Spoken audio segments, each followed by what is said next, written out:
Tila family business na raw ang mga proyekto. Isang mayor at dalawang dating mataas na opisyal ng DPWH may sabuatan umano. Marami pa ang nadadawit sa issue. Isang staff ng komiting nag-iimbestiga rito, sabit din daw sa iskandalo. Ang mag-asawang Diskaya na nasa sentro ngayon ng investigasyon, gusto na raw tumestigo. Pero hinarang daw ito ng bagong liderato ng Senado. Magandang gabi, ako po si Pinky Webb. Ako naman si Willard Cheng. At ako si Corina Sanchez Rojas.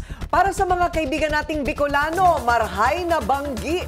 Simulan na natin ang agenda. Exclusive, Candaba, Pampanga Mayor Rene Maglangke nakasungkit daw ng higit 3 bilyong pisong kontrata mula 2018. May luxury jet at helicopter pa umano. Isa pang exclusive, flood control project sa Bulacan na iniuugnay kay Senador Jinggoy Estrada, wala raw pakinabang. Corruption fallout, 700 billion won o higit 28 billion pesos na infrastructure loan para dapat sa Pilipinas, pinatigil ng South Korean President. Tensyon dahil sa korupsyon, kasunod ng Indonesia, malawakang protesta sumiklab din sa Nepal. Dito sa Pinas, mob-style attacks, pinangangambahan daw sa Forbes Park. DOJ naglabas na ng subpoena kina Atong Ang at Gretchen Barreto kaugnay ng missing sa Bongeros case. Higit 6 na pang individual pinatatawag din. At silipin ang mga bagong iPhone at Apple Watch.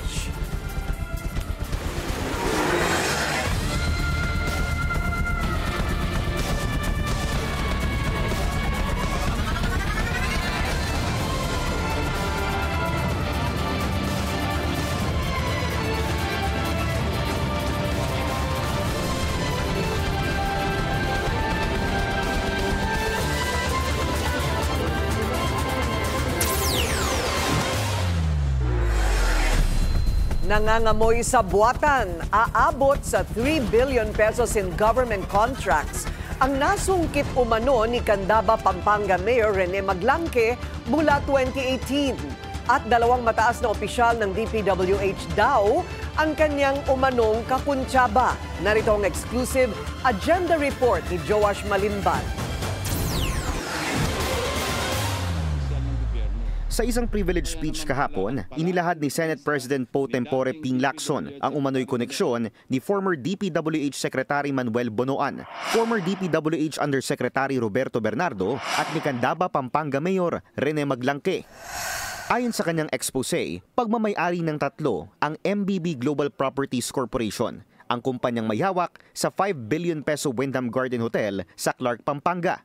Ani Senator Lacson, trinace niya ang 2024 General Information Sheet ng kumpanya at napag-alaman na ang mga anak ng tatlong opisyales ang major shareholders. Macy Monique Maglangke, President.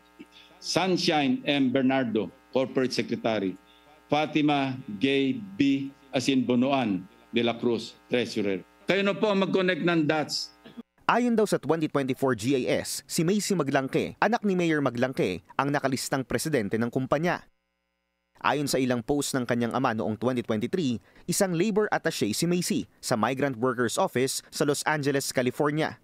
Magandang umaga po sa ating lahat. And siguro nagtataka po kayo kung bakit pumasok ko kanina nakasalamin. Nung Lunes po kasi, dumating po ako dito sa Pilipinas noong Saturday ba yun, Friday. Galing po akong US, doon po kasi ako na-assign sa Los Angeles, California. Una nang iniulat ng Billionaire News Channel na nakakubra ng 1.9 billion pesos worth of infra projects ang Global Creek Builders ni Mayor Maglangke mula 2022 sa Region 3. Sa aming mas malalim na pagsisiyasat, napag-alaman namin na mula 2018, aabot sa mahigit 3 billion pesos ang kontratang nakuha ni Mayor Maglangke sa iba't ibang parte ng bansa. Isa akong malaking kontratista ng Pinaramo, Pilipinas, na nakukontrata ang ilog ng buong ilog ng mga sabi ko. Buong Pilipinas, isang isang project, meron ng albay, may kapalitis ng ilog, ay Palawan, may Bulacan, ng bilyon ang proyekto ko.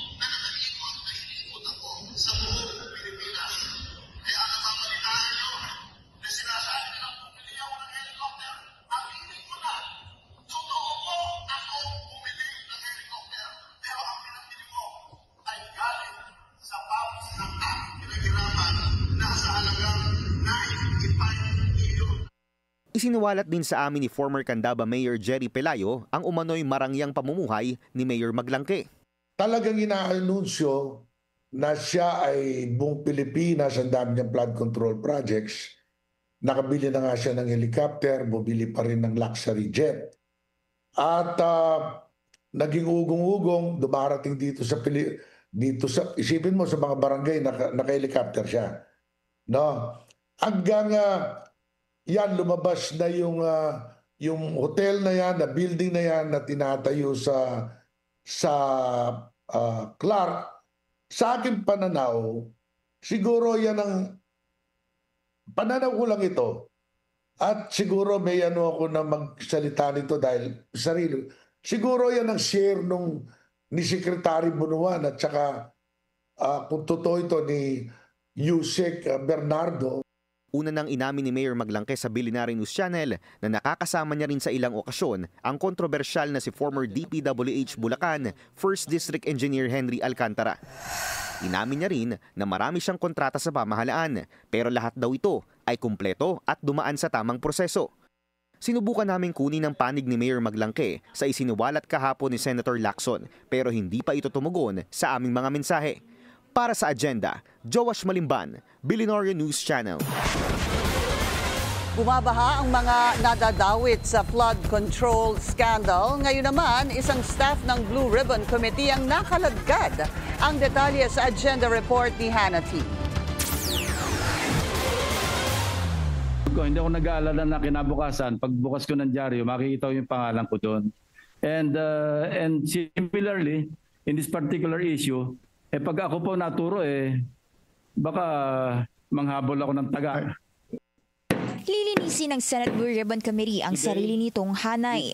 Isang staff kasi ng mismong komite na nag-iimbestiga sa flood control scandal. Posibleng sangkot din. Kahapon, nadawit si Senador Jinggoy Estrada sa issue matapos akusahan ni dating DPWH Bulacan Assistant District Engineer Bryce Hernandez na may staff daw siyang gumagawa ng delivery of obligation para makatanggap ng kickback sa pondo. Tinukoy ito ni Hernandez na si Beng Ramos. Who is Beng Ramos? Staff of Senator Jinggoy Estrada po. This was the time na meron pong project na binigay si Boss Henry Alcantara kay Miss Beng Ramos through Miss Mina of WJ Construction. Pero ayon sa investigasyon ng opisina ni Estrada, mula 2004, wala naman silang staff na yun ang pangalan. Hindi rin daw siya authorized para gamitin ang pangalan ng senador. Yun pala, miyembro si Ramos ng Blue Ribbon Oversight Office Management na ex-girlfriend ng staff ni Estrada at hiniling na nila sa Senate Secretary na imbestigahan ito. Sabi ng bagong Blue Ribbon Committee Chair na si Senate President Pro Tempore Ping Lacson, mukhang kailangan na niyang gumawa ng internal cleansing sa komite, lalo na't nakatoka ito sa pag-iimbestiga ng misconduct sa gobyerno. Inirekomenda na rin ni Senate Minority Leader Alan Peter Cayetano na maglabas na ng partial committee reports tungkol sa anomalous flood control projects para hindi na raw makatakas ang sinumang sangkot dito. Ang point ko, Mr. President, is that kasi pagka yung klarong-klaro na guilty or at least the evidence is overwhelming, that will also help us get direction.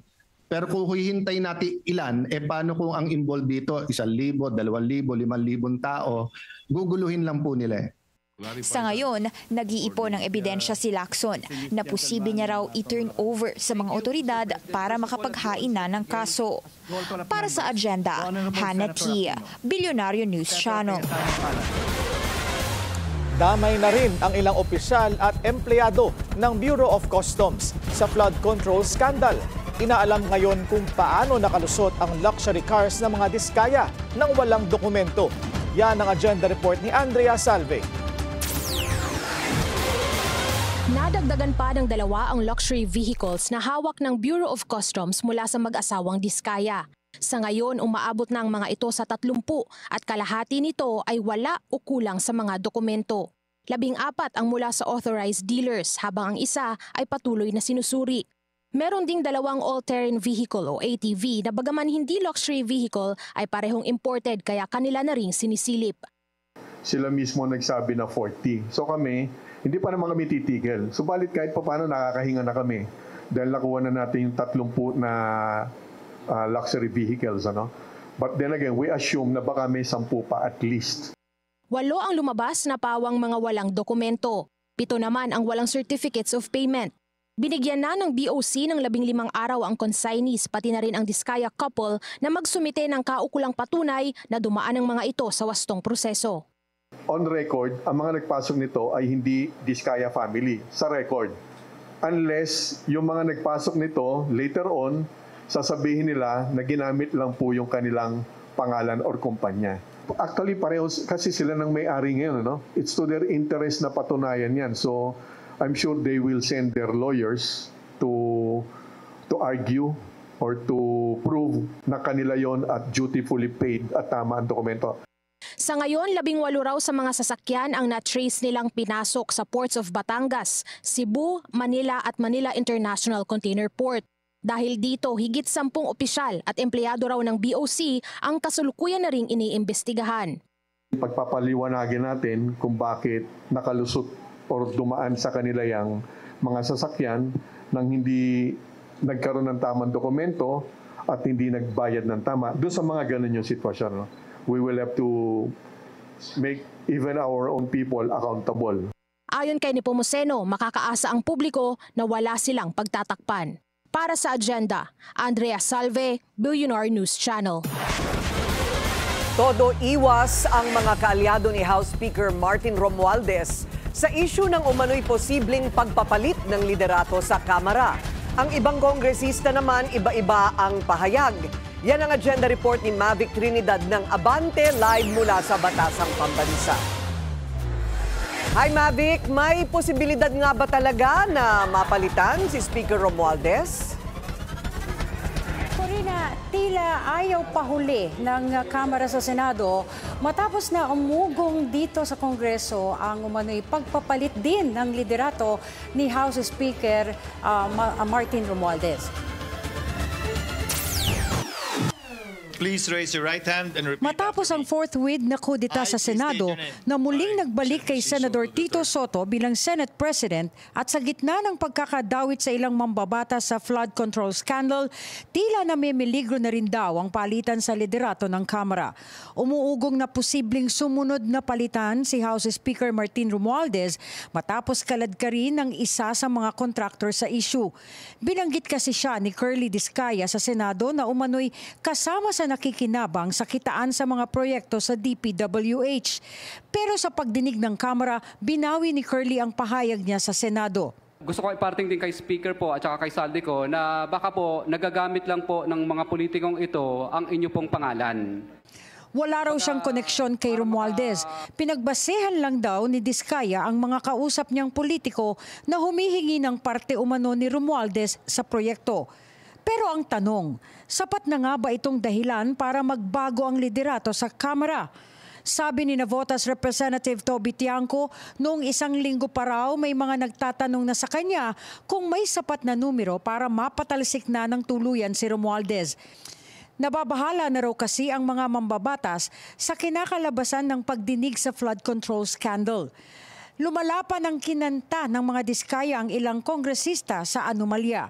Sa panayam ng Billionaire News Channel sa ilang mambabatas, may mga nagkumpirma at may mga nagdeny sa isyong ito. Sa isang text message, sinabi ni Negros Occidental 3rd District Albi Benitez na public office is a public trust.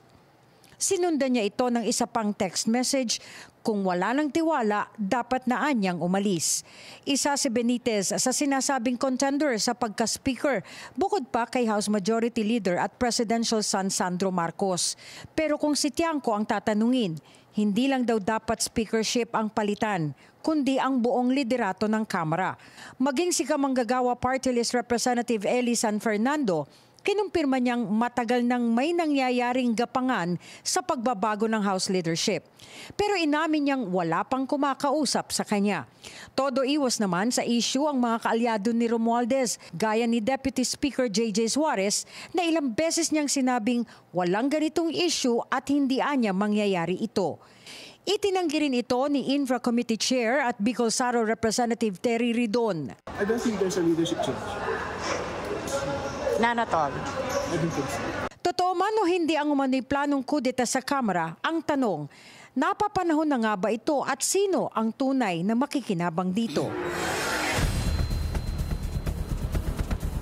Sa isang panayam kanina, Corina, ay inamin nitong si House Deputy Speaker Paulo Ortega na may mga kongresistang nakakatanggap ng tawag mula sa di kilalang tao at nangangalap ito ng suporta para sa House Speakership ni na Congressman Toby Tiangco at Congressman Albi Benitez. Pero sabi ni Ortega, mananatili ang liderato ni House Speaker Romualdez at katunayan yan, kaninang umaga ay nagkaroon ng pagpupulong ang House leaders at si Romualdez at doon ay tiniyak nila na buong-buo ang kanilang suporta at tiwala kay Speaker Romualdez. Samantala, si Congressman o Cavite Congressman Kiko Barzaga ay nag-resign na sa kanyang partidong National Unity Party o NUP at sa mayorya sa Kamara dahil sa umano'y pagbibintang sa kanya na siya daw ay nangangalap ng pirma at nag-iikot para makakuha ng pirma para sa pagpapatalsik ni kay House Speaker Romualdez. Maring itinanggi ito ni Barzaga at sinabi niyang dahil sa kanyang pagkadismaya ay siya'y nag-resign na lamang sa kanilang partido at mananatili siya sa minorya. Pero ang gusto niya ay manatiling paimbestigahan si House Speaker Romualdez dahil naniniwala siyang may alam si Romualdez sa maanumalyang flood control projects ng DPWH. Corina? Okay, so Mavic, ito ay, well, it's a numbers game, sabi nga nila, no? At sa ngayon, depende yan kung gaano karaming senador o bilang ng mga senador ang boto pa rin kay Speaker o hindi, o kung magkakaroon ng gapangan na hindi niya nalalaman. Sa ngayon, wala pa tayong mga numero, ano? Wala pa, sa ngayon, Corina, nananatili pa rin daw yung numero na 255, if I'm not mistaken. Ito yung boto na bago magbukas ang, ang 20th Congress out of 315 na congressmen, Corina. Okay, so aantabayanan natin ang mga susunod na pangyayari. Maraming salamat, Mavic Trinidad. Live mula sa Batasang Pambansa. Matapos ang pagkakasipa kay dating Senate President Francis Cheese Escudero, ang pagkakaalis din sa committee chairmanships ng kanyang mga kaalyado. Alamin kung sino-sino ang mga bagong muka ng komite ng Senado sa agenda report ni Dexter Ganibe ng Abante. Mr. President, we'd now like to proceed with the elections of certain chairpersons of their committees. 2 araw matapos ang kudeta na nagluklok kay Senador Tito Soto bilang bagong Senate President, nagsunuran na ring mauga ang ilang komite sa Senado at nalaglag na ang mga lumang chairman sa pag-usbong ng mga bagong opisyal. Matapos ang 3 pagdinig sa flood control scandal, ligwak na si Senator Rodante Marcoleta bilang chairman ng Blue Ribbon Committee. Papalit sa kanya si Senate President Pro Tempore Ping Lacson na unang nag-expose ng mga ghost flood control project sa Bulacan, Pampanga, Mindoro at iba pang lugar. Napunta naman kay Senador Risa Ontiveros ang Committee on Health and Demography matapos ang 6 na taong chairmanship ni Senador Bongo. Nakakalungkot man po pero ganyan talaga ang buhay. But I am ready to work with the majority as Vice Chairperson of the Committee on Health and part of the minority. Pero dahil nasa minorya si Go, kinailangan ni Senator Risa na magtalaga ng Senior Vice Chairperson na kasama niya sa mayorya, si Senator J.V. Ejercito. Sa Senate Committee on Labor, si Senator Rapi Tulfo ang pinalit kay Senator Amy Marcos. Inilipat naman kay Senator Loren Legarda ang chairmanship sa 2 committee na hawak ni Senator Alan Peter Cayetano, ang Higher Education at Accounts. Nalipat din kay Legarda ang Committee on National Defense na dating kay Senator Jinggoy Estrada. Inalis din ang chairmanship ni Senator Bato de la Rosa sa Committee on Public Order na hawak na ngayon ni Senator J.V. Ejercito. Ang abogadong si Senator Francis Pangilinan ay siya ngayong magiging kinatawan ng Senado sa Judicial and Bar Council o JBC, kapalit ni Senator Alan bilang chairperson ng Justice and Human Rights. Pagtitiyak ni SP Soto, hindi maapektuhan ang mga nakaschedule ng pagdinig ng iba pang komite na wala o hindi pa buo ang mga miyembro nito. Yes, we can do that. In fact, even if the Secretariat is saying that there might be a difference in the composition of the membership, no? But then again, a chairman and a single member is enough for suffice enough to, and that is included in our rules. Sina Senador Risa at JV ang mga Deputy Majority Leader. Si Senator Alan Cayetano naman ang Minority Leader. At sina Senators Joel Villanueva at Marcoleta ang mga Deputy Minority Leader ng Senado. Inaasahan ang mga susunod pang anunsyo ng liderato ng Senado para sa chairmanship at komposisyon ng iba pang mahalagang komite ng Senado. Para sa agenda, Dexter Ganibe, Abante! Chair hears none. Nagdesisyon ang Senado na ilipat si dating DPWH Bulacan Assistant Engineer Bryce Hernandez sa Pasay City Jail. Pero mananatili daw ito sa legal custody ng Senado. Kahapon lang nang tinurn over ng Kongreso si Hernandez sa PNP Custodial Center sa Camp Crame. Humingi kasi ito ng proteksyon sa mga kongresista matapos isiwalat na tumatanggap umano sina Senador Jinggoy Estrada at Joel Villanueva ng kickback sa flood control project sa Bulacan. Hindi lamang sa Pilipinas kinakalampag ang gobyerno. Sa Nepal, nauwi sa gulo at sa pagbibitiw ng Prime Minister ang protesta kontra korupsyon. Ang detalye sa agenda report ni Francis Folve.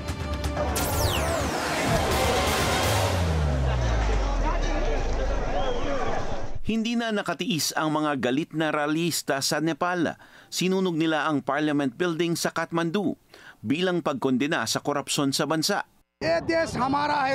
This country is ours, the country of Gen Z. All politicians have fled. These politicians are corrupt and avoid work. Hindi rin nakaligtas sa galit ang mga anak ng politiko sa Nepal. Si Prime Minister KP Sharma Oli nagbitiw na sa pwesto. Sunog din ang kanyang bahay. Hindi bababa sa 11 namatay sa sagupaan ng mga pulis at mga rallyista. Kamakailan lang, sumiklab din ang mga protesta sa Indonesia. Nag-ugat ang gulo sa galit ng publiko sa naglalakihang monthly allowances at benepisyo ng mga miyembro ng parlamento. Dahil sa mga ito, mahiya naman kayo. Dito sa Pilipinas, bumabaha ang galit dahil sa flood control scandal. Ilang government official at mambabatas ang nadawit na sa issue. Ang tinaguriang Nepo Babies, inulan din ng batikos. Ang tanong, saan kaya ito hahantong? Para sa agenda, Francis Polbe, Billionaire News Channel. Humihiling ng mas mahigpit na security sa kanilang asosasyon ang mga residente ng exclusive village na Forbes Park sa Makati. May magaganap kasi na rally laban sa korupsyon sa Sabado, September 13 at pangamba nila na lulusubin ang kanilang subdivision. Sabi naman ng management ng katabing Manila Polo Club Townhouse, walang dapat ikabahala ang mga residente dahil aware sila sa sitwasyon at gumagawa na sila ng mga hakbang para sa dagdag na seguridad. Gustong maiwasan ng mga residente ang gulo gaya ng mga protesta sa Nepal at Indonesia. Tila nababahala na rin ang South Korea sa usaping korupsyon dito sa bansa. Ang dapat sana'y infrastructure project loan para sa Pilipinas, hindi na ipinatutuloy ng kanilang Pangulo. Pero may paglilinaw dyan ang ating gobyerno. Ang detalye sa agenda report ni Ivy Reyes. Pinabulaanan ng Finance Department na mayroong 700 billion Korean won o mahigit 28 billion peso infrastructure project na nakabinbin bilang Official Development Assistance o ODA loan mula South Korea. Nitong Martes kasi, nagpahayag si South Korean President Lee Jae-myung na effective immediately, ipinapatigil niya ang loan mula sa kanilang Economic Development Cooperation Fund o EDCF dahil sa korupsyon. Ang EDCF ay binuo ng SOCOR noong 1987 para magbigay assistance sa developing countries at palakasin ang bilateral economic ties sa ibang bansa. For 2025 to 2027, ang EDCF fund ng SOCOR ay nasa 14.1 trillion Korean won.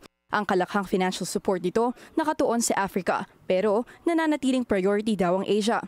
Sa isang social media post, ayon kay Lee, bukod sa risk and poverty and corruption ang pagpapahinto sa proyekto, Paraan din ito para hindi magwaldas ng 7 trillion won ng South Korea. Ayon sa investigative report ng isang Korean magazine, nauna ng tanggihan ng Korean Ministry of Economy and Finance ang nasabing proyekto. Pero muli itong binuhay ni People Power Party Representative Kwon Song-dong ang naturang pondo para umano sa modular bridges sa Pilipinas. Matatanda ang sinabi ni Pangulong Bongbong Marcos sa media sa Cambodia kahapon na hindi magagalaw ang foreign assisted projects kaugnay ng pagpapatanggal niya ng local funding para sa flood control projects ng DPWH. Sa kabila ng investigasyon sa flood control scandal at paglitaw ng mga pangalan ng senador at kongresistang may kickbacks umano sa mga proyekto, naninindigan ng administrasyon na stable ang gobyerno. Very stable because alam mo yan, internal dynamics lang yan. Normal sa atin yan. There were eras or periods in our history that there were more supposedly perceived to be destabilizing.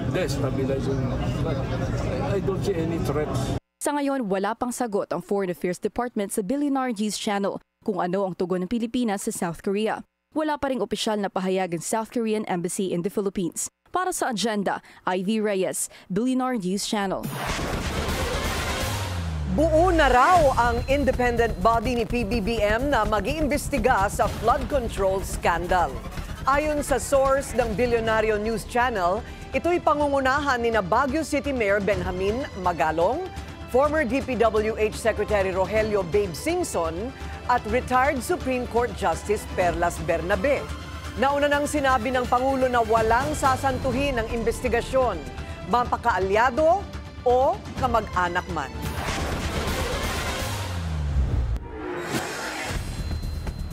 Daan-daang milyong pisong flood control project na iniuugnay kay Senador Jinggoy Estrada wala raw pakinabang. Susunod yan sa Agenda.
At traffic check muna tayo ngayong Miyerkules. Sa Elliptical Road, mabagal ang daloy ng mga sasakyan palabas ng Kalayaan Avenue. Light naman ang kabilang lane.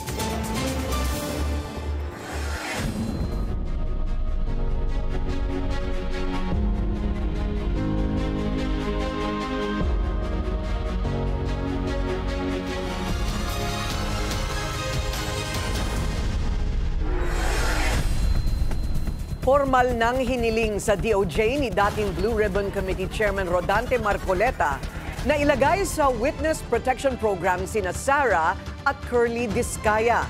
Pero ang liham ni Marcoleta kay Justice Secretary Boying Remulla hindi pinirmahan ni Senate President Tito Soto. Sentro ngayon ng investigasyon sa flood control scandal ang mag-asawang Discaya, kasamang ilan sa kanilang kumpanya sa listahan ng top government contractors ni PBBM.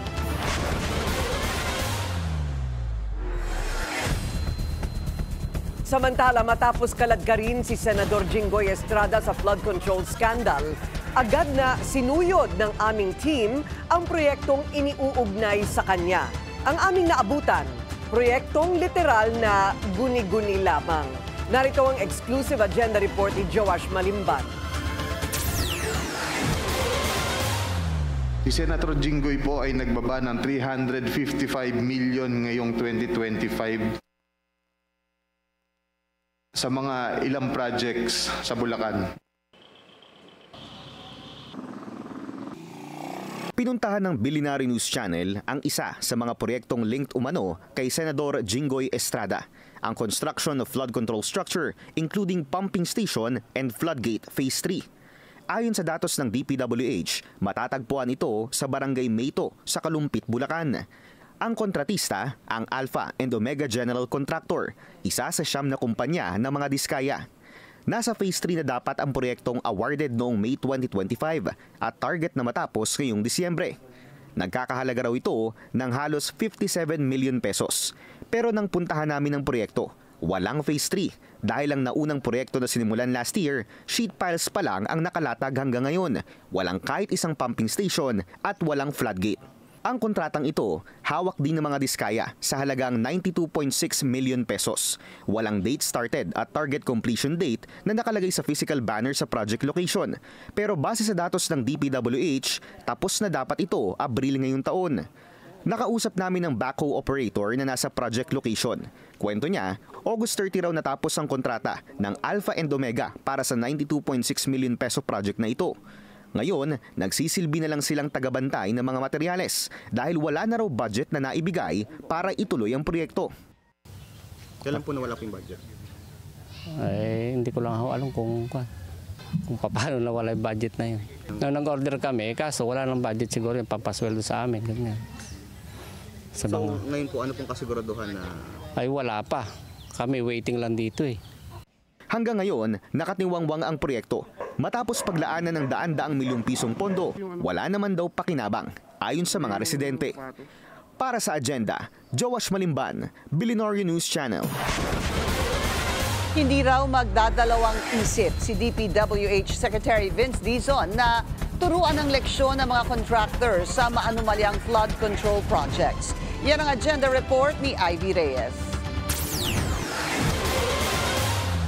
Sasampahan ng kaso ang mga kontratista ng substandard flood control projects sa Oriental Mindoro matapos tumambad kay DPWH Secretary Vince Dizon ang anyay chinop-chop na mga kontrata kaya taliwas sa plano ang nadatnan nilang structures. Halimbawa, sa Barangay Tagumpay sa Nauhan, may lalim lang na 3 metro kahit ang nakasaad sa kontrata 12 meters. Ang contractors, nasa listahan na rin ng Pangulo. Ito ay ang St. Timothy Construction Corporation, Sunwest Construction and Development Corporation at Elite General Contractor and Development Corporation. Ang mga projects sa Oriental Mindoro may pattern umano dahil magkakasunod ang bidding, notice to proceed at project cost. Hindi na raw nagtataka si Dizon kung ganito rin ang lagay ng mga proyekto sa ibang lugar.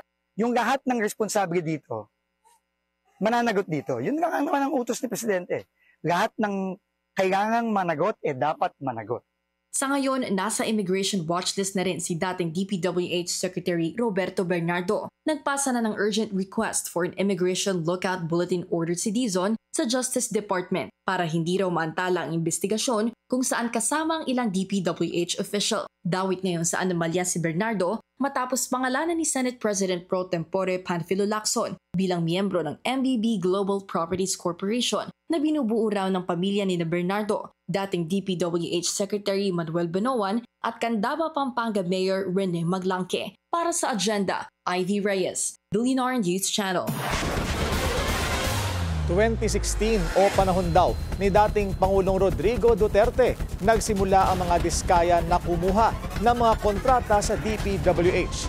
Pero tila ni isang opisyal ng Duterte administration wala sa kanilang testimonya. Narito ang agenda report ni Hannah T. Napaamin si Curly Discaya na may mga opisyal sa termino ni dating Pangulong Rodrigo Duterte na humihingi ng kickback sa flood control contracts nila. Pero hindi niya sinama ang mga ito sa sworn statement niya sa Senado, kung saan dinawit niya ang ilang opisyal ng gobyerno. Your Honor, ano po yun? Hindi naman po naging successful yun. Kaya hindi ko na po... Nonetheless, may nanghingi pa rin. It's you who admitted.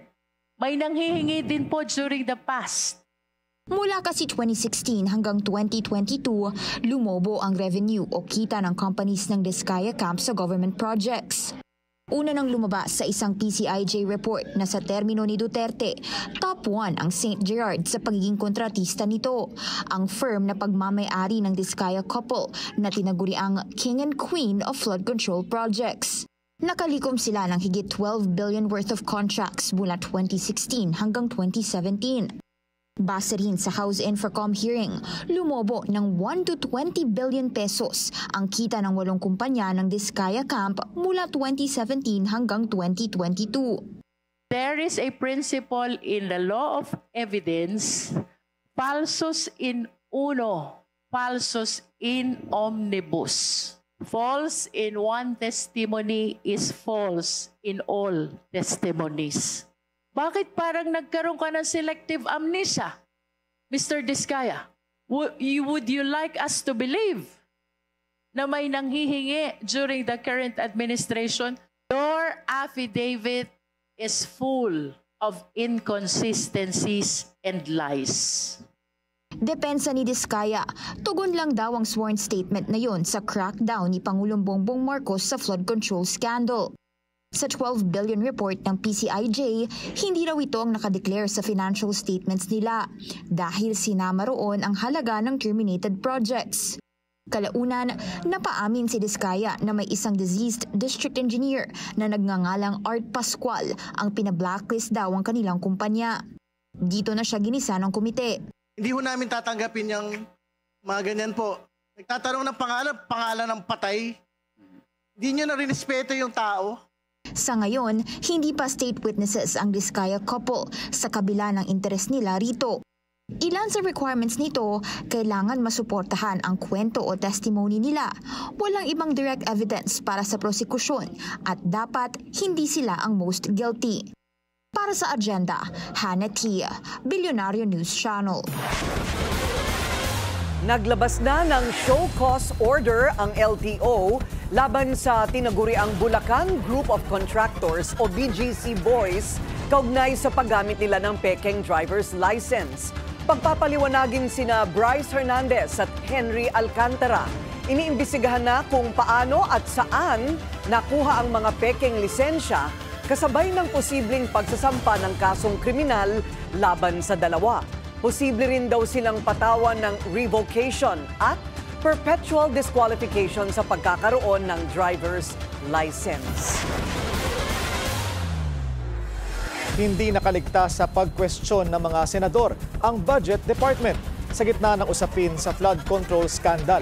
Tungkulin kasi anilan ng ahensya na i-monitor kung nagagamit ang pondo sa tamang programa at proyekto. Narito ang agenda report ni Dexter Ganibe ng Abante.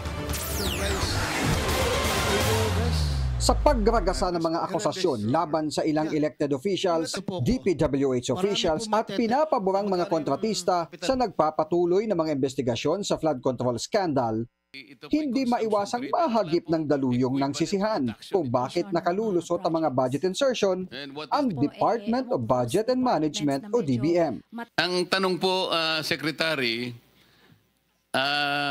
while you are the one providing the ceilings for the NEP, for the flood control projects, how can insertions of this magnitude be allowed? Ba't ganun po kalaki ang mga insertions? Your Honor, Mr. Chair, NEP lang po ang ginagawa natin sa executive. Opo. And then all the rest po ng madadagdag or mababawas po sa ano na po yan, sa legislative na po. Opo. Yung lahat nung dagdag. Ang DBM ay miyembro ng Development Budget Coordination Committee o DBCC na siyang nagtatakda ng mga economic at fiscal target ng bansa. DBCC rin ang nagtitimon kung saan ang tatahakin ng bansa sa usaping pag-unlad ng ekonomiya. Ayon kay Senador Rodante Marcoleta, bahagi rin ng trabaho ng kagawaran ang pagtitiyak na lahat ng mga programa at proyekto ay natutupad at hindi hanggang sa papel na lang o ghost project. Kasi po, ang pangalan ng inyong ahensya, sa aking pagkakaalam, DBM, Department of Budget and Management. Saan po pumapasok yung aspeto ng development? Management pala. Kasi Department of Budget, hindi lang kayo Department of Budget. Department of Budget and Management. Saan po papasok yung management aspect, Madam Secretary?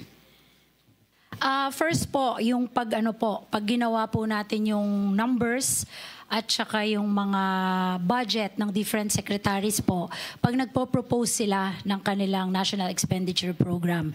Pangalawa po, yung doon po sa implementation stage na po. Kung pag meron na pong General Appropriations Act, doon na rin po natin tinitingnan yung management aspect po ng trabaho ng DBM po. Nais ding malinawan ni Senador Loren Legarda kung inuobliga ng DBM ang DPWH na kasamang isubite ang mga feasibility study, disenyo at program of work sa bawat budget na isasama sa National Expenditure Program o NEP.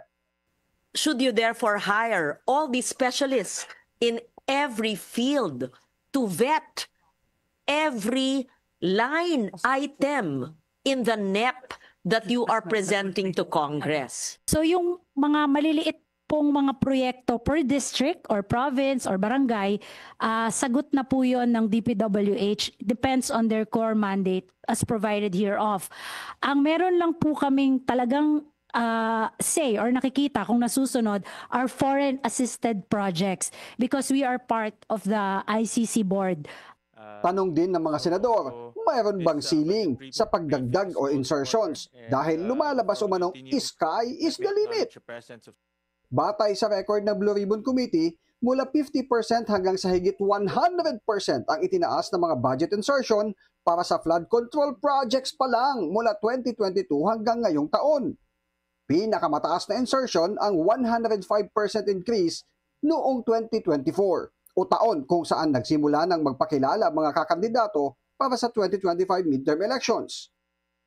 Ayon sa DBM, ngayong taon may mga hinarang na silang budget ng DPWH at uobligahin na sila at lahat ng ahensya ng gobyerno na bago nila makobra ang ni-request na Notice of Cash Allowance o NCA, may mga requirement dapat na maisumite sa DBM. Paniniguro na hindi magiging multo ang mga proyekto. Para sa agenda, Dexter Ganibe, Abante! Isa lang daw ang hiling ni PBBM para sa kanyang 68th birthday ang maging maayos ang buhay ng bawat Pilipino. Sa usapin naman ng pagkakasiba kay Nicolas Torre sa PNP, nagkomento na rin ang Pangulo. Nagbabalik si Ivy Reyes para sa detalye. Over the years, ang mga linagay sa sa board ng electrical cooperative, political appointee. Walang alam doon sa patakbo ng electrical cooperative. Kaya nagkaganyan. Every time you make it political, the competence level drops. Nang tanggalin bilang service provider ang Villar-owned Siquijor Island Power Corporation o SIPCOR sa Siquijor, aapila raw ito through legal means. Ang sagot ng Pangulo, kaibigan naman daw niya ang mga Villar, pero walang personalan pagdating sa serbisyo. Bukod sa SIPCOR, hindi raw maayos ang patakbo ng Prime Water, kaya't kahit katabing lugar lang ng National Capital Region, walang tubig. Wala raw hinanakit si PBBM, pero kailangan daw talagang ayusin ang problema sa kuryente at tubig dahil apektado ang publiko. Kaya ang 68th birthday wish ng Pangulo, simple lang daw. Hindi naman nagbabago yung mga birthday wish ko mula nung simula hanggang ngayon na naging Pangulo ko at yun na nga maging maayos ang buhay ng bawat Pilipino na maituloy natin lahat ng ating proyekto para matulungan lalong-lalo na yung mga mahihirap at ganun pa rin hindi talaga nagbabago. Sana maabot natin yung aabutin natin yung aking pinapangarap na wala nang gutom na Pilipino. Sa parehong vlog, pinuri ni PBBM si dating PNP Chief Nicolas Torre III at sinabing talagang magaling na pulis si Torre, kaya lang tila matigas ang kanyang ulo. Napakasimple lang. Hindi talaga sila magkasundo ng NAPOLCOM. Talaga sinasabi niya, I don't agree with what they do. Pinapaliwanag, nag-uusap nga kami, sabi ko, kay chain of command yan. That's the civilian authority. Hindi mo pwedeng hindian yan. Bagamat naalis sa pwesto, buo pa rin daw ang tiwala ng Pangulo kay Torre. Para sa agenda, Ivy Reyes, Billionaire News Channel. Madalas na pagbiyahe abroad ni DOH Secretary Teodoro Herbosa, pinuna sa Kamara. Susunod yan sa agenda.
Traffic check ulit tayo sa C5 Kalayaan naman. Bumper to bumper ang mga sasakyan sa northbound lane. Moderate to heavy naman ang southbound lane. Pinuna ng isang kongresista ang madalas na pagbiyahe abroad ni Health Secretary Ted Herbosa. Pero may depensa si Herbosa. Ang detalye sa agenda report ni Pierre Pastor. Ano ibig sabihin nun? Why are you always gone? Yan ang tanong ni Manila Congressman Buenvenido Abante kay Health Secretary Ted Herbosa. Mula raw kasi January hanggang August, Marso lang ang buwan na nabuo ni Herbosa dito sa bansa. Ilan sa kanyang mga biyahe ay noong January 17 sa Jamaica, February 14 sa Morocco, April 3 sa Geneva, April 29 sa Washington at August 1 sa India. These are all official travels at ministerial level. Hindi ko po pinabayaan ang aking duties. Even if I go on official travel, I make sure that I know what is happening in the department. Pero hindi kumbinsido si Abante sa sagot ni Herbosa. Anya, ang DOH ay isang service agency at hindi dapat iniiwan ng mga opisyal nito. You are needed here more than anywhere abroad. Mas kailangan ka dito. For the record, I have brought in hundreds of millions of dollars from all the travels that I have gone to. $400 million from the World Bank, $25 million from the Pandemic Fund. These are the result of all my travels. Had I not traveled, none of those money would have come to us. The money spent to travel is well worth it because I was able to get global health funds to support the Philippines. Nagpasalamat din naman si Abante sa mga pakinabang na mga biyahe ni Herbosa. Pero giit niya, hindi trabaho ng mga DOH Undersecretary na maging OIC para lang makapag-abroad si Herbosa dahil may kanya-kanya rin silang trabaho. Paalala naman ni Congressman Abante sa DOH at kay Secretary Herbosa na hindi ligtas sa isyu ng korupsyon ang Department of Health. Sagot naman ni Herbosa, kanya na itong sinisiyasat. Para sa agenda, Pierre Pastor, Billionaire News Channel.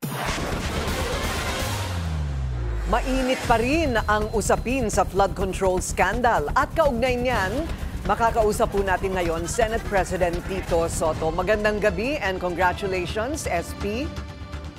Hi, thank you very much, Corina. Magandang gabi po. Pinky and Willard, thank you. Yes, sir. Marami po kaming tanong pero unahin ko na po yung hindi ninyo pagpirma doon sa request ni Senator Marcoleta para gawing testigo ang mga diskaya.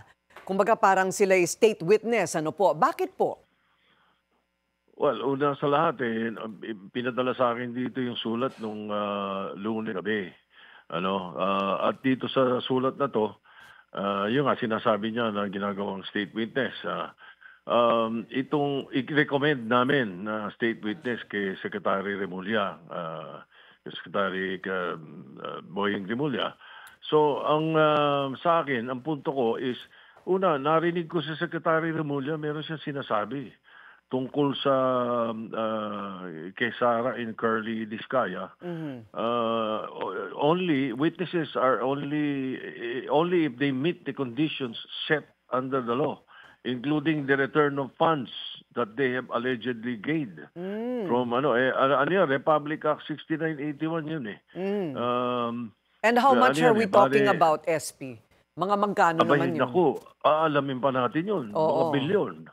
Oo. Di ba? So kung mula nung, ang sabi nila sa Senate, mula 2016 daw sila nagtransaksyon sa gobyerno.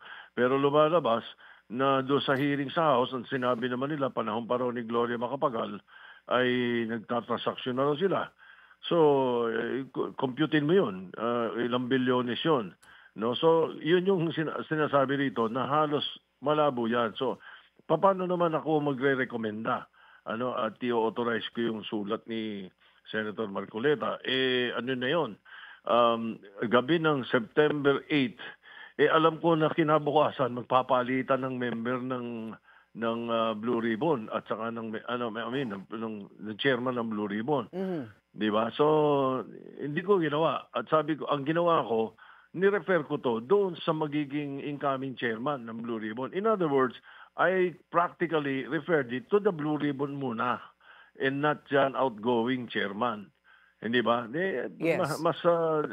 Mas siguro mas prudent na kilos yun kaysa sa bigla na lang akong parang bigla akong kinampihan yung paggagawang state witness yung mga Diskaya. Yes. And to be state witness, hindi po ba you have to be the least guilty? Parang ganun din po yung... Hindi least guilty. You must be the not most guilty. Okay. Hindi least guilty. It should be the not the most guilty. Pwede ka. Pero pareho nun, sinasabi nito, nagbigay ng testimony. Ang tanong, kompleto ba yung testimony nila? May mga binanggat sila. Tapos may mga alamang DPWH, may alam din ang mga miyembro namin dito sa Senado na may mga kasosyo sila, meron silang iba pang mga trabaho. Hindi naman nila sa affidavit nila eh. Parang edited yung affidavit eh. Opo. Paano magiging state witness yun? Ayun. Hindi kompleto. Pero yes, baka naman po hinihintay nilang sila'y maging opisyal na state witness na ngayon po na kung sila'y hindi makakabalik ng mga pondo na sinasabing mga halaga, di hindi magiging state witness. Inaasahan pa rin po ba ninyo na sila'y magbibigay kooperasyon at magbabanggit pa rin ng mga kasabwat? Kung talagang kukumpletuhin nila sana, posible yan. Depende sa DOJ. Pero kanina lang kausap ko Secretary Remulla dahil binerify ko eh. Dahil nga tinatanong kanina ni Senator Marcoleta eh. So pinerify ko ulit kay Secretary Remulla. Ayoko namang pumirma ng authorization na gano'n na ang Secretary of Justice mismo sinasabi na hindi pwede. Yes, okay. Bryce Hernandez, natatakot daw po siyang bumalik sa Senado. May basihan po ba ang kanyang mga pangamba? Is he in danger? Sabi niya ro sa House. So anong nangyari?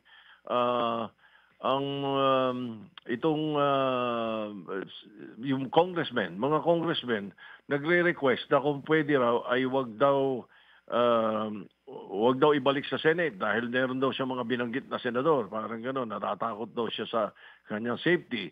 So ang ginawa naman ng mga congressman, nakiusap kay Speaker. Si Speaker, tinanong sa akin dahil sinasabi raw kung pwede raw munang i-retain. Sabi ko hindi pwede dahil legal custody namin yan eh. Under custody namin yan dahil na mayroong contempt yan dito sa Senado. So hindi maaari yan. Nakikiusap sila kung pwede raw na wag sa Senate mismo. Pwedeng if-cite, no? Na hindi naman i-retain doon sa House. Ang umandar sa akin siyempre, yung tinatawag na parliamentary courtesy. Kasi meron silang nakakontempt doon. Yung si Mendoza, gusto rin namin kunin yun eh. Diba? So alam ko later on iimbitahin namin yun eh. So inimbita nila, itong si Hernandez, pinadala namin. So ibabalik ng gabi, kung maaari daw hindi dito direkta sa Senate itself, but kung saan daw pwede. So naisip ko kagad at tinanong ko yung aming Sergeant at Arms na siyang namamahala dyan. Ang sinabi niya, pinakamaganda doon sa PNP Custodial Center. yun ang pinaka-safe na pwede. So doon namin pinadala. Ayun. Pero babalik pa rin po for further inquiry ito pong si Bryce Hernandez sa loob ng Senado. Yes, sir. Yes, kanina nga medyo nagkaroon kami ng debate kasi pinipilit ni Senator Marcoleta bakit daw ibalik sa Senado, gusto niya ibalik. Hindi nga may ganung issue, hindi ba? Pero hindi raw eh. Ewan ko, minamadali nila yung bagay na yun. Parang minamadali rin nila yung pagka-state witness. Hindi ko maintindihan kung ano mga dahilan nila. So, anong nangyari, nag-motion na lang si Mig Subiri. O sige, ayaw ninyo sa PNP Custodial Center, malapit daw sa Congress. Ni-repair ko sa Pasay City Jail. Okay, Ewan ko, may reklamo pa sila ron. Paano po yun? Kasi hindi po ba may mga binanggit ng mga senador? Paano po yung Senado mismo ang mag-iimbestiga sa kapwa senador? Hindi, okay lang yun. Talagang nangyayari yun. Hindi problema yun. Pero kasi mayroon dalawang trend of thought yun kung ibalik namin dito. No? Isa, sasabihin, baka raw in danger dahil meron daw mga senador na binanggit. Pwede rin ang isang baliktad naman siya na pwedeng makausap dahil nandito. Di ba? Pwedeng kausapin. Baka magbago ng statement. May isa pang problema na si Loren Legarda nagsabi.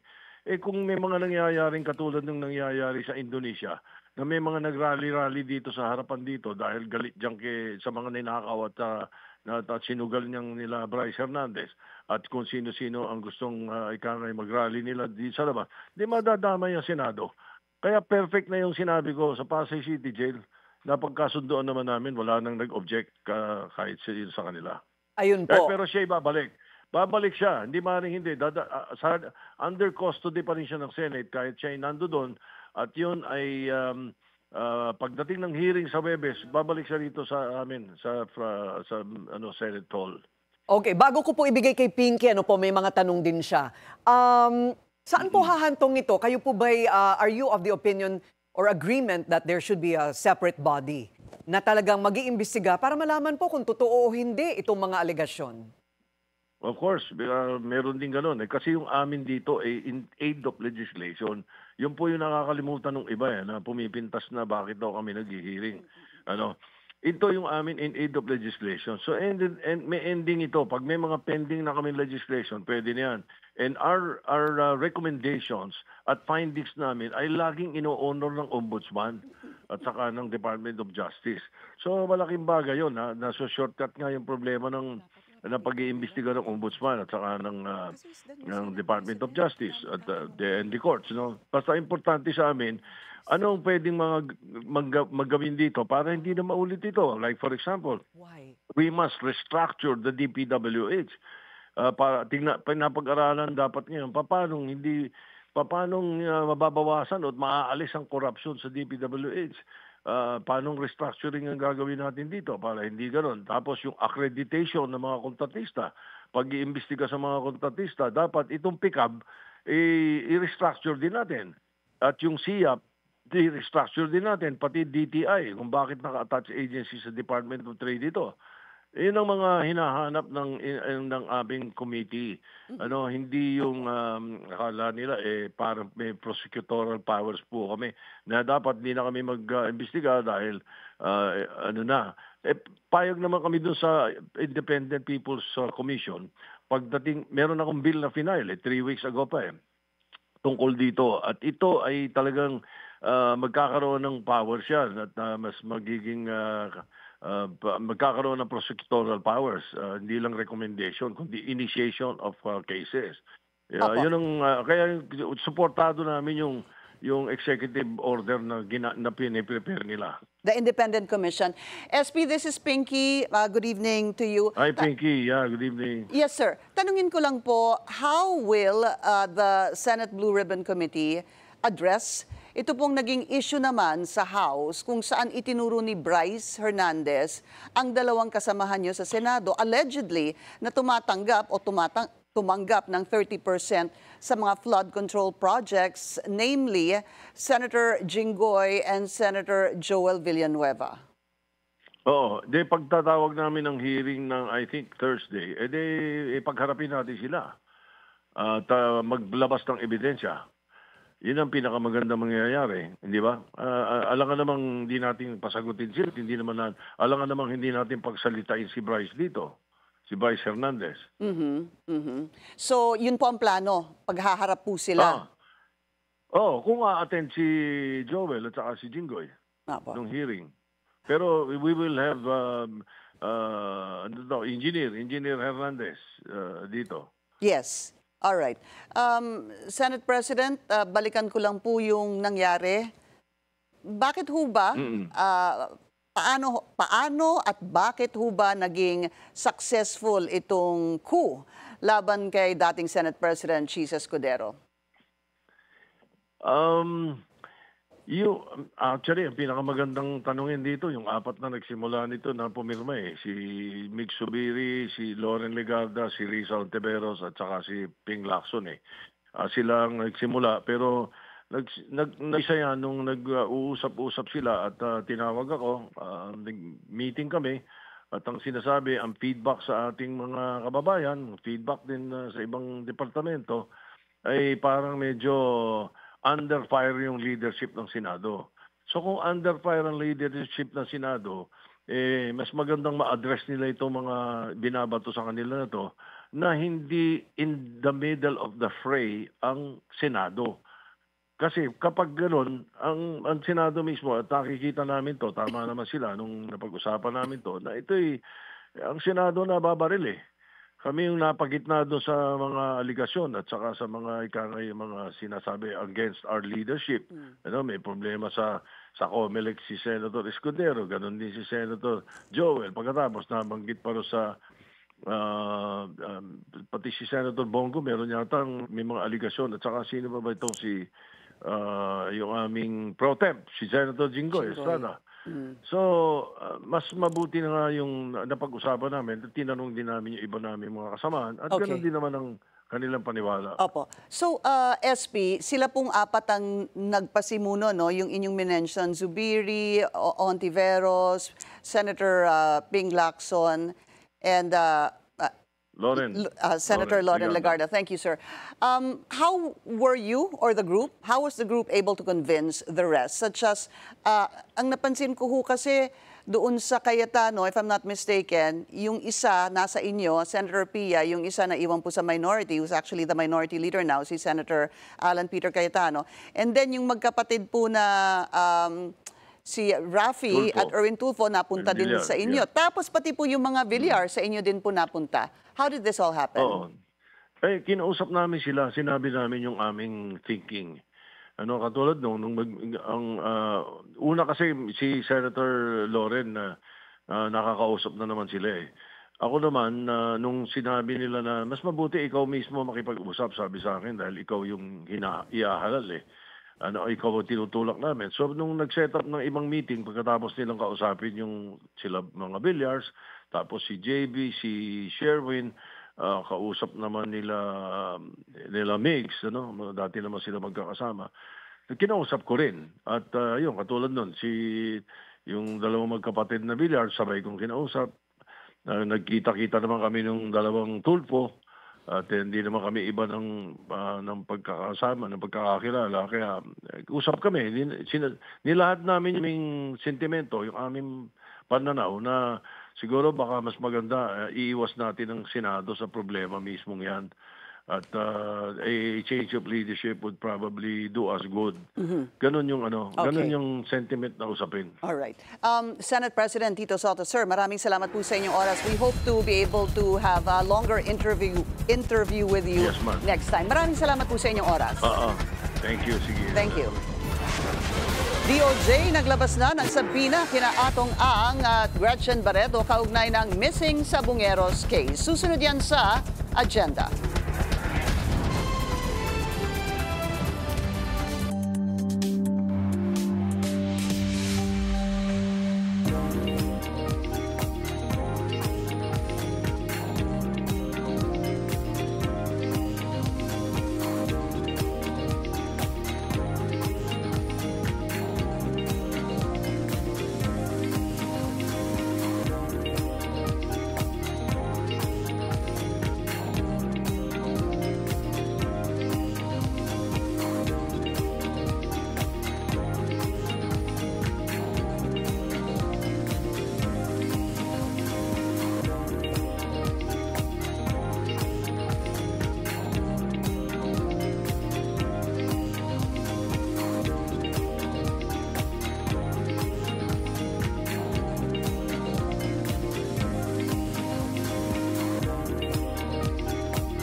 isa pang traffic check ngayong Wednesday rush hour. Sa EDSA Mega Mall, gapang ang mga sasakyan sa northbound lane. Light naman ang southbound lane.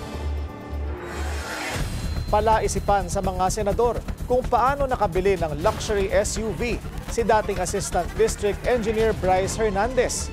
Sabi niya, pinagtulungan nila itong bilhin ng kanyang asawa na dati raw nagtatrabaho sa GSIS. Pero nang suriin ng Billionaire News Channel, nadiskubring kapwa pala sila empleyado ng DPWH. Narito ang exclusive agenda report ni Joash Malimban. Ano yung trabaho ng asawa mo? Dati po siyang nasa GSIS. Magkano ang sweldo niya? Hindi ko po alam, Your Honor. So, magkano yung Lamborghini? 30 million? Ito ang isinagot ni former Bulacan 1st District Assistant Engineer Bryce Hernandez nang humarap siya sa Senado noong isang araw. Aniya, isa umanong dating empleyado ng GSIS ang kanyang asawa. Pero base sa mga dokumentong nakuha ng Billionaire News Channel, parehong opisyales ng DPWH si Bryce at ang asawa nitong si Engineer Mel Clarice Santo Domingo Hernandez. Sa isang September 3 memorandum ng DPWH Central Office, nagre-resign na umano si Mel Clarice mula sa kanyang posisyon na OIC Division Chief ng Technical Services Division, habang kainitan ng issue sa flood control anomalies. Ang kanyang ranggo, isang Engineer 4 ng DPWH o may minimum salary grade 18 hanggang salary grade 22 o buwan ng sweldo nang hindi bababa sa 40 hanggang 67,000 pesos. Base sa kanyang personal data sheet, nagsimula si Mel Clarice sa DPWH bilang Engineer 2 noong 2015 na may sweldong 26,000 pesos. Ayon kay Bryce, nasa 70,000 pesos ang kanyang sweldo. Kaya sa ginawang pagdinig sa Senado, kwinestyon ng mga senador kung paano sila nakabiling mag-asawa ng ilang luxury sports cars. Pagbayad ang taxes, ang Lamborghini Urus is 30 million. Ang Toyota Supra is about 10.8 million. Ang Dodge nasa mga 9.2 million. So kung may sweldo kang 70,000 a month, paano ka nakabili ng 30 million na sasakyan? Your Honor, yung pong Lamborghini Urus is may share po doon, nag-share lang po yung asawa ko tsaka ako. Ang balita ko, pumunta ka rin sa tindahan ng kotse. Tinuro lang na asawa mo, ito gusto ko, binili mo kaagad cash. Hindi po totoo yan, Your Honor. Magkano pinapatalo mo sa casino? With all due respect, Senator Sherwin. Sa pera ko po, wala po akong pinapatalo, Your Honor.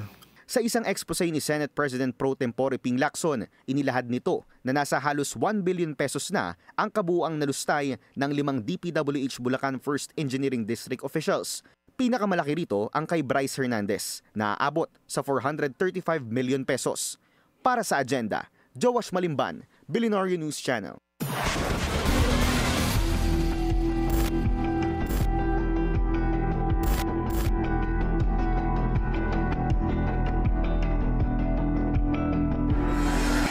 Nag-issue na ng subpoena ang Justice Department laban kina gambling tycoon Charlie Atong Ang, Gretchen Barreto at higit 60 iba pa.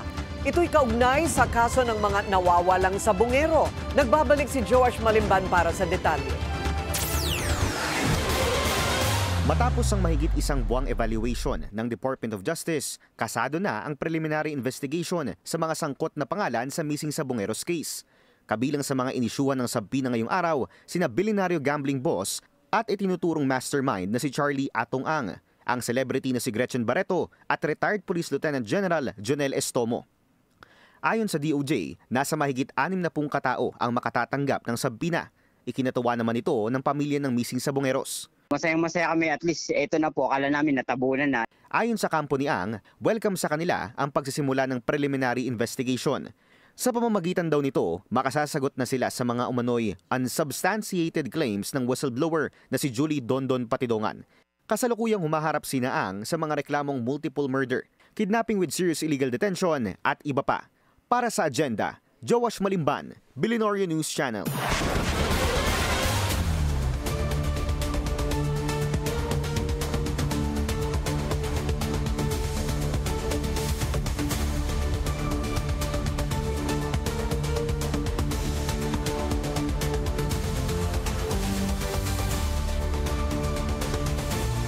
Dumami ang mga Pinoy na walang trabaho sa buwan ng Hulyo. Alamin kung bakit sa agenda report ni Elijah Bonzo. 2.5 million were out of work in July. Kumpara yan sa 1.95 million noong Hunyo. Yan ang resulta ng Labor Force Survey ng Philippine Statistics Authority o PSA. Malaki ang itinaas ng unemployment rate, 5.3 in July from 3.7 in June. Ito ang pinakamataas simula June 2022 kung kailan ramdam pa rin ang epekto ng pandemya sa ekonomiya. Sa ulat ng PSA, agaw pansin ang 1.38 million drop sa employment sa agriculture at forestry. Ang pangunahing dahilan daw dito ay ang malalakas na bagyo na sumalanta sa bansa. Yung agriculture kasi medyo sensitive, of course, weather, plus ang sabi ko nga kanina, ang nakikita namin sa mga field visits ay yung paddy rice, bumaba na yon, hindi lang ngayong July, no, but in the previous months pa. And normally, ang sagot kasi sa amin, nag-move sila sa construction, yung mga workers. Ang underemployment o yung mga naghahanap ng dagdag na trabaho, tumaas din sa 14.8% noong Hulyo mula 11% noong Hunyo. Ang employment rate naman bumagsak sa 94.7% noong Hulyo mula 95.3 noong Hunyo. Ayon sa PSA, inaasahan na tataas ang consumption rate ngayong bare months at kaakibat niyan ay posibleng tumaas din ang employment rate sa bansa dahil magsusulputan na ang seasonal workers. Para sa agenda, Elijah Bonzo, Billionaire News Channel. May bawas singil ang Meralco ngayong Setyembre. 19 centavos per kilowatt hour ang tapya sa presyo ng kuryente. Katumbas yan ng 37 pesos na bawas sa bill ng mga kumukonsumo ng 200 kilowatt hour kada buwan. Ayon sa Meralco, bumaba kasi ang generation charge ngayong buwan. Pati na rin ang presyo ng crudo sa world market. Lumakas din daw ang piso kontra dolyar.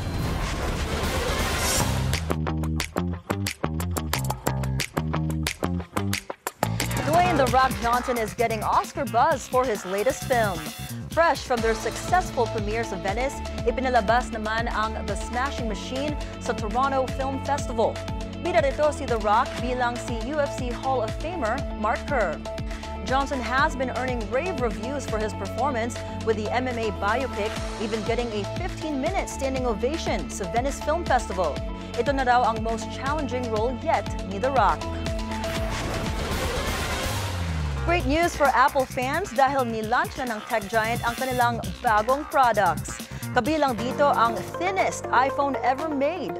Described as a game changer, the iPhone Air comes with a high-density battery and a brand new processor. Prices start at over 72,000 pesos. Ipinakita na rin ang iPhone 17 at iPhone 17 Pro as well as the latest Apple Watch.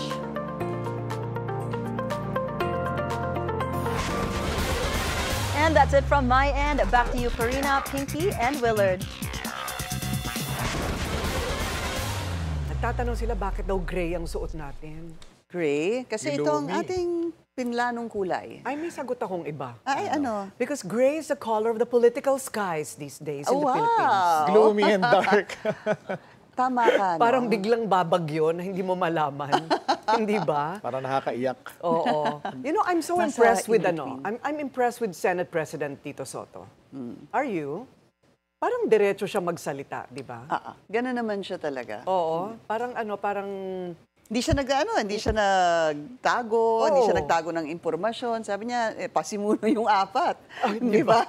Correct.